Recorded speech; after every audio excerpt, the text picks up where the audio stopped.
यकीन मानिए दर्शकों, इस कहानी को सुनने के बाद आप अपने मन पर पूरी तरह से काबू पा लोगे। तो चलिए दर्शकों, कहानी की शुरुआत करते हैं। दोस्तों, हम मनुष्यों के जीवन में समस्याएं तो होती ही हैं और उन समस्याओं को लेकर हम अत्यधिक चिंतित रहते हैं, परेशान रहते हैं, उसका हल निकालने का प्रयास करते रहते हैं। उन समस्याओं का समाधान खोजने के लिए हम तरह तरह के व्यक्तियों से सलाह लेते हैं, तरह तरह के उपाय करते हैं, प्रेरक कहानियां और प्रेरक वीडियोस का सहारा भी लेते हैं। और यह सब कर लेने के बाद हमारे मन में आशा की एक किरण जाग उठती है और हमारे मन को यह लगने लगता है कि हाँ, अब हम इस समस्या का समाधान निकाल सकते हैं। लेकिन जैसे ही कुछ समय बीतता है तो उसके बाद हमें फिर से वही निराशा महसूस होने लगती है। हम फिर से हारा हुआ महसूस करने लगते हैं। तब हमें यह प्रतीत होता है कि हमारा कुछ नहीं हो सकता। हम चाहे कितना भी प्रयास कर लें, हम चाहे कितना भी प्रयत्न कर लें, हम इस समस्या का समाधान नहीं कर सकते। और जैसे ही आपके मन में यह सारी भावनाएं उत्पन्न होती हैं, आपका मन आप पर हावी होने लगता है, जिस कारण हमें हमारी वो छोटी सी समस्या और भी बड़ी प्रतीत होने लगती है और हम उससे डरकर भागना शुरू कर देते हैं। लेकिन इससे उसका समाधान हमें नहीं मिलता, बल्कि वह समस्या हमारे पीछे पीछे भागती रहती है और हम उससे छुटकारा पाने के लिए तरह तरह के उपाय करते ही रह जाते हैं। लेकिन इससे हमें कोई लाभ नहीं मिलता, बल्कि हम उस समस्या में और भी घिरते चले जाते हैं और दिन ब दिन वो समस्या हम पर हावी होने लगती है, हमें और भी चिंतित करने लगती है, हमें और भी परेशान करने लगती है। तो ऐसी परिस्थिति में हमें क्या करना चाहिए? क्या हमें उन समस्याओं को वैसे ही छोड़ देना चाहिए या फिर उसका हल निकालने के लिए जी तोड़ मेहनत करनी चाहिए? आज की जो कहानी मैं आपको सुनाने जा रहा हूं, इस कहानी से आप यह अच्छी तरह समझ जाएंगे कि आपको अपने जीवन में ऐसी परिस्थितियों में क्या करना चाहिए। बहुत समय पहले की बात है। एक नगरी में 3 मित्र रहते थे। उन तीनों में घनिष्ठ मित्रता थी और उन तीनों की अपनी अपनी समस्याएं भी थी। उन्होंने अपने जीवन की उन समस्याओं का समाधान निकालने के लिए हर मुमकिन प्रयास तक किए, बहुत हाथ पैर मारे, कई तरह के उपाय किए, लेकिन उन्हें अपनी इस समस्या का समाधान नहीं मिल रहा था। जब भी उनके सामने कोई नई समस्या उत्पन्न होती तो वह तीनों मिलकर अपनी उस समस्या का समाधान करने का प्रयास करते। शुरू शुरू में तो उन्हें लगता कि उनकी समस्या सुलझ रही है, लेकिन जैसे ही कुछ वक्त और बीतता वे लोग उसके सामने हार मान जाते, घुटने टेक देते और फिर उन्हें यह लगता कि यह सब कुछ बेकार है, हमसे कुछ नहीं होने वाला। जिस समस्या के समाधान के लिए हमने इतने प्रयत्न किए, इतने उपाय किए, उसका तो कुछ हुआ ही नहीं। वह समस्या तो वैसे की वैसे ही खड़ी है। वह तीनों इसी बात को लेकर बहुत परेशान रहने लगे थे, बहुत चिंतित रहने लगे थे। उन तीनों ने मिलकर यह तय किया कि वह अपनी इस समस्या का समाधान अवश्य करके रहेंगे। चाहे कुछ भी हो जाए, वह इसका समाधान निकाल कर ही रहेंगे। उन तीनों ने एक लंबी यात्रा करने का निश्चय किया।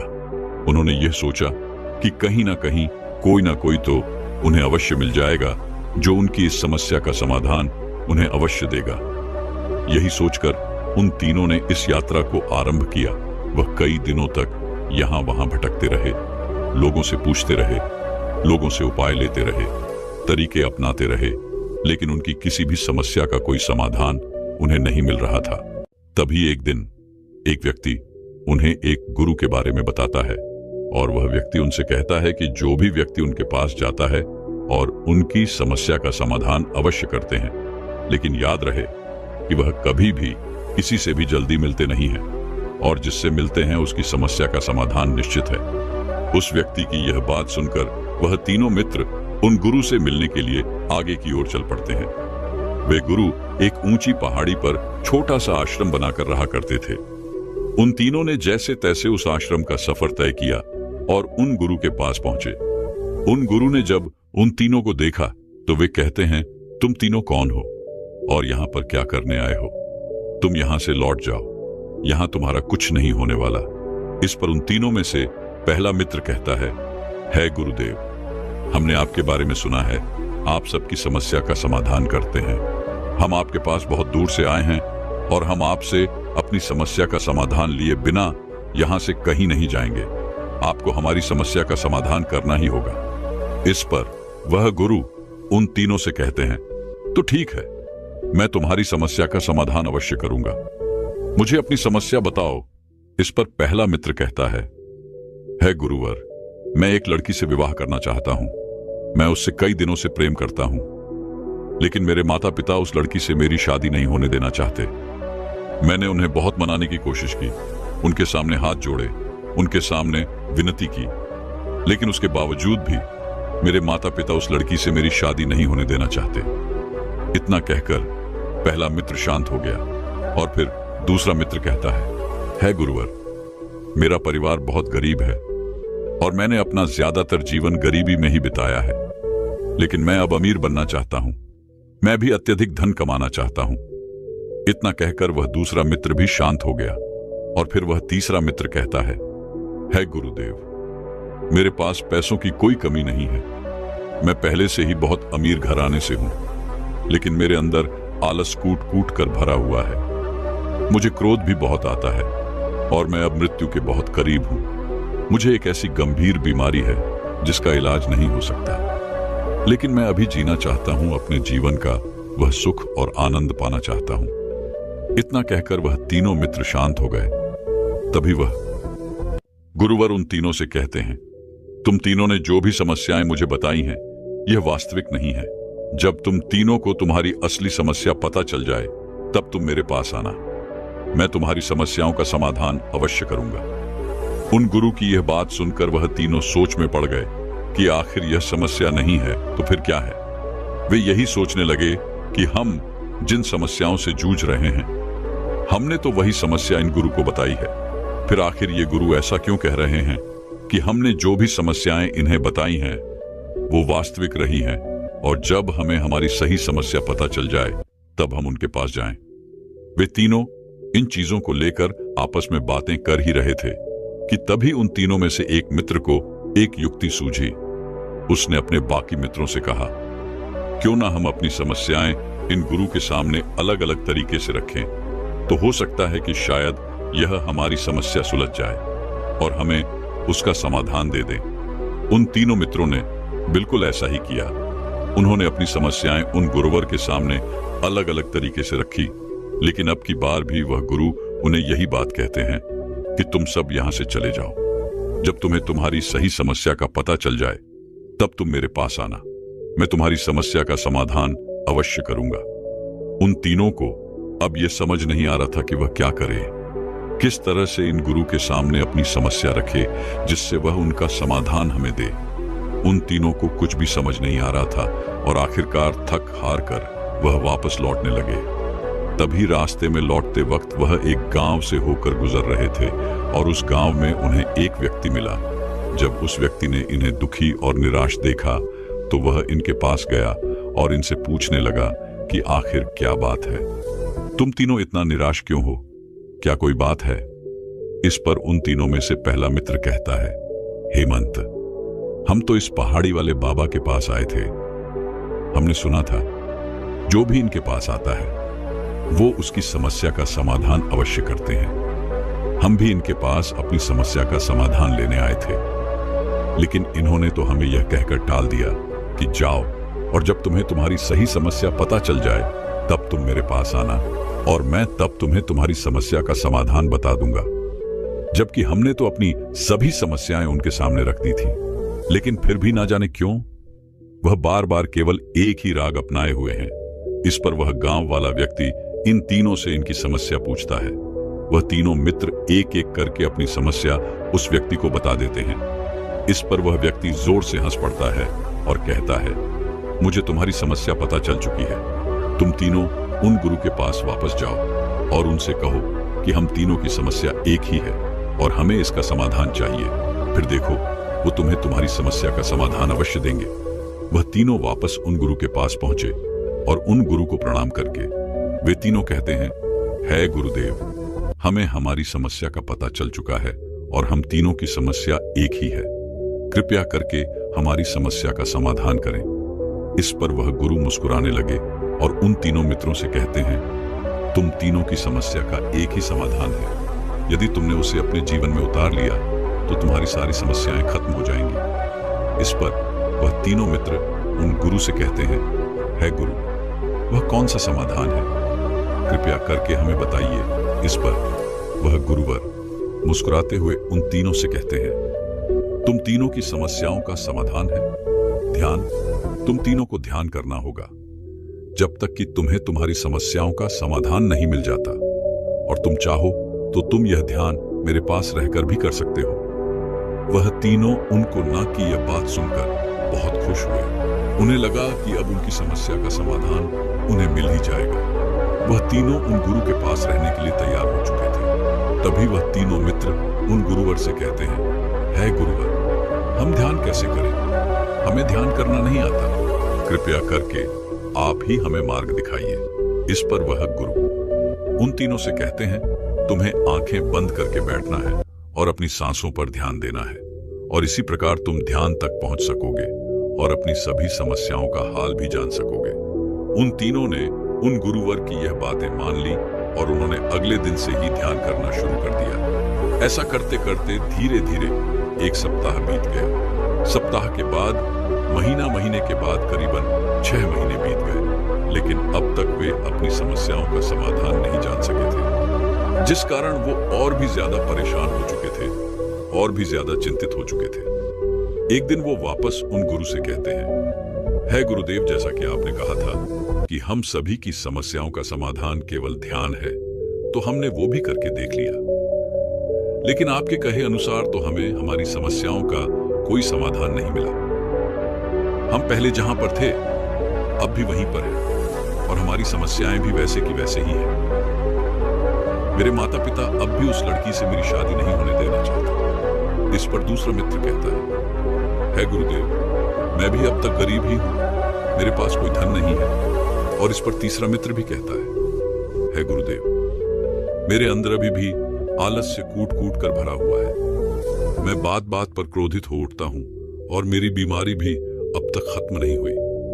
इस पर वह गुरु मुस्कुराने लगे और उन तीनों से कहते हैं, जब तक तुम तीनों ध्यान नहीं करोगे तब तक ध्यान नहीं हो पाएगा। तुम तो बस अपनी समस्याओं का समाधान ढूंढ रहे हो, तुम तीनों ध्यान नहीं कर रहे। यदि तुम्हारे मन में पहले से ही विचार होंगे, पहले से ही तुम दुखी होगे, तो फिर तुम्हारा ध्यान करने में कैसे लगेगा? तुम ध्यान कैसे कर सकोगे? ध्यान का अर्थ खुद को जानना होता है, खुद को पहचानना होता है। यदि तुम खुद को ही नहीं जान सके तो तुम्हें तुम्हारी समस्याओं का समाधान कैसे मिलेगा? इतना कहकर वह गुरु उन तीनों को कहते हैं, तुम तीनों मेरे साथ चलो। इतना कहकर वह गुरुवर उन्हें एक गांव में ले जाते हैं। उस गांव में एक छोटा सा घर था। उस घर में एक छोटा सा बच्चा फटे पुराने कपड़े पहनकर पत्थरों से खेल रहा था और वह बहुत भूखा था। उसका घर टूटा फूटा था। उसकी मां भी अंदर भूखी बैठी थी और उसके पिता बाहर भोजन का इंतजाम करने गए थे, उस परिवार की ओर इशारा करते हुए। वह गुरुवर उन तीनों को कहते हैं, तुम तीनों उस बच्चे को ध्यान से देखो। वह बच्चा कितना भूखा है। फटे पुराने कपड़े पहनकर वह अपने खेल में मस्त है। जितना आनंद तुम्हें अपने धन दौलत में नहीं आ रहा, जितना आनंद तुम्हें अच्छा भोजन पाकर भी नहीं मिल रहा, अच्छे कपड़े पहनकर भी नहीं मिल रहा, सम्मान पाकर भी नहीं मिल रहा, अपने अधिकारों में नहीं मिल रहा, उससे कहीं अधिक आनंद उस बच्चे को उस कंकड़ पत्थर से खेलने में मिल रहा है। उस बच्चे की तरफ ध्यान से देखो। वह बच्चा कितना आनंदित है। उसे जोरों की भूख लगी है, लेकिन इसके बावजूद वह खेल में मस्त है। अब तुम तीनों एक एक करके उसके पास जाओ और उससे उसका वह पत्थर खरीद कर लाओ। उन गुरु की आज्ञा मानते हुए पहला मित्र उस बच्चे के पास गया और उसे कहने लगा, बेटा यह पत्थर मुझे दे दो। मेरे पास बहुत सारा धन है, मैं तुम्हें बहुत सारा धन दूंगा, लेकिन यह पत्थर मुझे दे दो। इस पर वह बच्चा उस पहले मित्रों को जवाब देते हुए कहता है, नहीं नहीं, मैं आपको नहीं दूंगा, यह मेरा है और मैं यह आपको नहीं दे सकता। उस बच्चे की यह बात सुनकर वह पहला मित्र वापस उन गुरु के पास लौट आया। उसके बाद वह दूसरा मित्र उस गरीब बच्चे के पास जाता है और उस गरीब बच्चे से कहता है, बेटा लाओ, ये पत्थर मुझे दे दो, मैं भी तुम्हारे इतना ही गरीब हूं, मेरे घर में भी खाने के लिए कुछ नहीं है। तुम देख सकते हो कि मैं भी एक गरीब परिवार से हूं, इसीलिए यह पत्थर मुझे दे दो। लेकिन अब की बार भी वह बच्चा नहीं मानता है और दूसरा मित्र भी वापस लौट आता है। अब की बार वह तीसरा मित्र उस बच्चे के पास जाता है और उस बच्चे से कहता है, बेटा यह पत्थर मुझे दे दो, मैं तुम्हें ढेर सारा भोजन लाकर दूंगा। यह बात सुनकर वह लड़का सोच में पड़ गया और कुछ देर सोच विचार करने के बाद वह तीसरे मित्र से कहता है, भैया मुझे 5 रोटी दे दीजिए। 2 रोटी मेरी माता खा लेंगी, 2 रोटी मेरे पापा के लिए और 1 रोटी मैं खा लूंगा, जिससे हमारा पेट भर जाएगा और उसके बाद मैं आपको यह पत्थर दे दूंगा। यह सुनकर वह तीसरा मित्र दौड़ा दौड़ा बाजार की ओर गया और वहां से उसने ढेर सारा भोजन लाया और उस बच्चे को थमा दिया। यह देखकर वह बच्चा बहुत प्रसन्न हुआ। उसने खुशी खुशी वह भोजन लिया और अपने हाथ पर वह छुपाए हुए पत्थर उस तीसरे मित्र के हाथ पर रख दिए। पर ऐसा करते हुए उस बच्चे के मन में उन पत्थरों के प्रति अत्यधिक प्रेम था। वह बहुत प्रेम पूर्वक उन पत्थरों को देख रहा था, जैसे उसके हाथों से उसकी पूरी संपत्ति जा रही हो, जैसे उसके हाथों से उसका खजाना जा रहा हो। उस तीसरे मित्र को उस बच्चे के हाथों से वह पत्थर लेते हुए जरा भी अच्छा नहीं लग रहा था। इसलिए उस तीसरे मित्र ने वह पत्थर उस बच्चे को वापस लौटा दिया और भोजन देकर वह वहां से चला गया और उन गुरुवर के पास पहुंचा। उन गुरु से वह कहने लगा, है गुरुदेव, मुझे माफ कीजिए, मैं आपके लिए वह पत्थर नहीं ला सका। इस पर वे गुरुवर उन तीनों से कहते हैं, तुमने देखा एक छोटा सा बालक ऐसे कठिन समय में भी ऐसी चीजों में खुशी ढूंढ ले रहा है जो चीजें तुम्हें बेकार लगती है। वह हर छोटी से छोटी चीज में भी आनंदित है, खुश है, फिर चाहे वह भूखा ही क्यों ना हो, लेकिन उसके पास जो है वह उसमें मस्त है, खुश है। और तुम, जबकि तुम्हारे पास सब कुछ है, उसके बावजूद भी तुम लोग दुखों से मरे जा रहे हो। जो तुम्हारे पास है तुम उसे नहीं देख रहे, बल्कि जो तुम्हारे पास नहीं है तुम उसे देखना चाहते हो, उसे पाना चाहते हो, उसे जानना चाहते हो। यह सुनकर वह तीनों मित्र उन गुरुवर से कहते हैं, है गुरुदेव, आप ही हमें बताइए कि हम भला इस बच्चे की तरह कैसे सुखी रह सकते हैं, हम भला हर परिस्थिति में कैसे खुश रह सकते हैं। इस पर वह गुरुवर उन तीनों से कहते हैं, क्या सच में तुम तीनों अपने जीवन में वह आनंद पाना चाहते हो, वह शांति पाना चाहते हो, तो तुम्हें ध्यान करना होगा, क्योंकि ध्यान ही तुम्हें सत्य की ओर ले जा सकता है और सत्य ही तुम्हें शांति प्रदान करेगा, तुम्हें तुम्हारी सभी समस्याओं का समाधान देगा। उन गुरु की यह बात सुनकर उन तीनों के मन में सत्य प्राप्त करने की इच्छा जाग उठी। उन्हें बस अपने आप को जानना था, अपने आप को पहचानना था। वह यह भूल चुके थे कि वह उन गुरु के पास किस समस्या को लेकर आए थे और वह किसका समाधान चाहते थे, और वह तीनों अपनी अपनी साधना में लग गए। लेकिन साधना के वक्त उनके मन में एक और प्रश्न उठा। उन तीनों में से पहला मित्र कहता है गुरुर, जब हम ध्यान कर रहे थे तो उस वक्त मेरे मन में अनेकों तरह के विचार चल रहे थे। अनेकों तरह के विचार ने मुझे घेर लिया था। मैं जितना गहन ध्यान करने का प्रयास करता हूं, उतना ही ज्यादा विचार मुझे परेशान करने लगते हैं। मैं उतना ही ज्यादा उन विचारों में गिरता चला जाता हूं और मुझे निकलने का कोई रास्ता नजर नहीं आता। इस पर वह गुरुवर उन तीनों से कहते हैं, जब तुम ध्यान करते हो तो तुम्हें मन के रास्ते से ही होकर गुजरना होता है, और जब तुम मन के रास्ते से होकर गुजरोगे, मन के भीतर चलोगे, तो तुम्हें मन तरह तरह के विचार ही दिखाएगा, क्योंकि हमारा मन विचारों से ही तो बना है। और तुम जितना रास्ता तय करते जाओगे, मन तुमको रोकने का उतना ही अथक प्रयास भी करेगा। वह तुम्हें उतने ही अधिक विचारों में घेरता चला जाएगा ताकि तुम ध्यान करना छोड़ दो। और जब तुम ध्यान नहीं करोगी तब तुम्हारे मन में उतने विचार नहीं आएंगे। पर जैसे ही तुम ध्यान के लिए मन के रास्ते उतरते हो, वह तुम्हें तरह तरह के विचार दिखाना शुरू कर देता है। परंतु तुम्हें इन विचारों से डरना नहीं है। तुम्हें तो इन्हीं विचारों को पार करके आगे जाना है, तुम्हें रुकना नहीं है। और तुम्हारे रास्ते में यदि विचार आ रहे हैं और तुम्हारा मन तुम्हें रोकने का प्रयास कर रहा है, तो इसका अर्थ यह है कि तुम सही रास्ते पर हो। बस तुम्हें आगे बढ़ते जाना है और तुम्हें खुद को जानना है, पहचानना है। उन तीनों ने उन गुरुवर की सारी बातें अच्छी तरह समझ ली और वह ध्यान करने लग गए। धीरे धीरे उन्हें महीनों बीत गए और महीनों के बाद साल। लेकिन अब तक वो अपने आप को नहीं जान पाए थे। उन्हें कुछ भी ज्ञान नहीं हो पाया था। वो इस बात को लेकर अत्यधिक चिंतित रहते, परेशान रहते। उन्हें कुछ समझ नहीं आ रहा था कि आखिर वह क्या करें। तभी वह गुरु उन तीनों से कहते हैं, तुम्हारा मन तुम्हारे साथ खेल खेल रहा है। तुम्हारा मन तुम्हें दुखों की ओर खींच रहा है और दुखी मन कभी भी दया नहीं कर सकता। वह तो समस्याओं में ही उलझा रह जाता है। जैसे कि अब तुम्हारी समस्या यह है कि तुम करीबन 1 साल से ध्यान कर रहे हो, लेकिन तुम ध्यान को प्राप्त नहीं कर सके। इतना समय बीत चुका है और तुम अपने आप को अब तक जान नहीं पाए। तभी वह गुरु व उन तीनों को आकाश की ओर इशारा करते हुए कहते हैं, देखो उस आकाश की ओर देखो। उस आकाश में बादल मंडरा रहे हैं। उन बादलों को अपना दुख समझो, मन की चाल को समझो, जो सूर्य के प्रकाश को तुम तक आने से रोक रहा है। क्या तुम इन बादलों को रोक सकते हो? क्या तुम इन बादलों को हटा सकते हो? क्या तुम इनका कुछ कर सकते हो? इस पर वे तीनों मित्र उन गुरु से कहते हैं, नहीं गुरुवर, हम इस बादल का कुछ नहीं कर सकते।